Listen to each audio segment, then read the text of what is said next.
नमस्कार, मैं आशीष कुमार।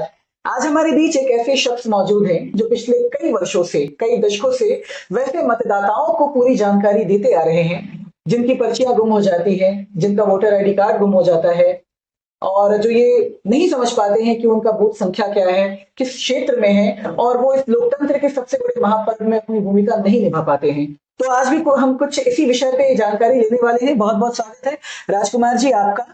सबसे पहले तो सर आप हमें इस बात की जानकारी दें, उन सभी मतदाताओं को इस बात की जानकारी दें कि यदि आपके पास से वो पर्ची गुम हो जाती है जो अधिकारियों द्वारा आप तक पहुंचाई जाती है, जिसमें आपका एपिक नंबर वगैरह मेंशन होता है, जिसमें आपके सारे डिटेल्स मेंशन होते हैं कि भाई आपको मतदान देने, आपको वोट देने इस बूथ संख्या पे जाना है, इस क्षेत्र में जाना है, तो क्या कुछ आप बताना चाहेंगे कि वैसे लोग कैसे ये पूरी जानकारी ले पाएंगे कि भैया मुझे कहाँ जाना है, किस बूथ संख्या पे मेरा मतदान मुझे देना है?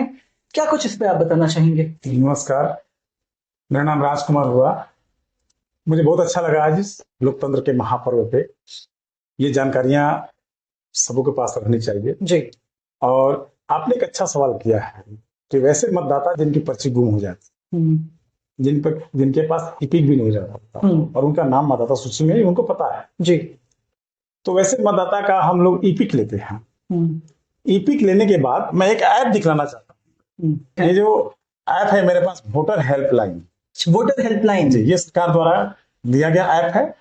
इसको हम जब क्लिक करते हैं तो इस पर आता है electoral number, name and spell. जब मैं इसको क्लिक करता हूं तो ये 4 ऑप्शन है, इसमें एक आता है इपिक नंबर। जैसे मैं इपिक पर क्लिक करता हूं तो यहाँ आता है इंटर योर इपिक नंबर। तो हम इस पर क्लिक करके अब हम ये डालना, जैसे एक उदाहरण के स्वरूप में दे रहे हैं BR /02, ये लोकसभा क्षेत्र का हो गया जी, 2 नंबर जी, /008, क्योंकि विधानसभा का ये नंबर हो गया जी।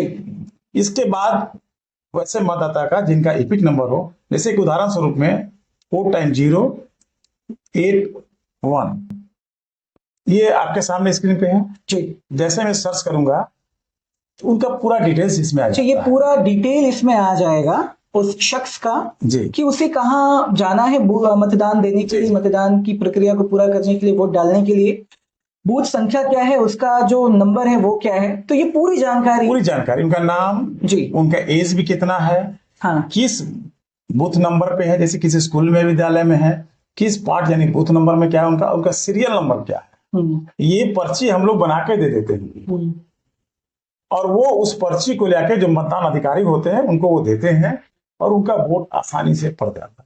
इसके लोकतंत्र का बहुत बड़ा महापर्व है ये जी।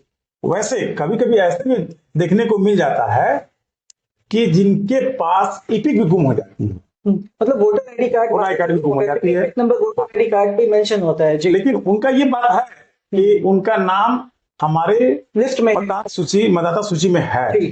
तो हम लोग जैसे मेरे अगर एरिया के मिल जाते हैं तो हमको पता है कि ये इपिक जो मतदाता सूची बनती है वो भंडार कोने से बनती है।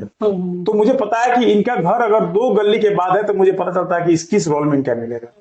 तो उस रोल में उनके इर्द गिर्द में जो और भी पहले से मतदाता है उनका नाम हम लोग खोज लेते हैं और उनका नाम भी उससे मिल जाता है। वैसी परिस्थिति उनका नाम, नंबर, क्रमांक संख्या, गृह संख्या, उनका नाम लिख के आसानी से दे देते हैं और उनका वोट आसानी से कास्ट हो जाता है। तो मैं चाहूंगा वैसे लोग जो इस ऐप को इंस्टॉल नहीं किए हैं वो आज ही कर ले और उनका इस महापर्व में मतदान कराएं। जाहिर सी बात है, ये अपना अधिकार है।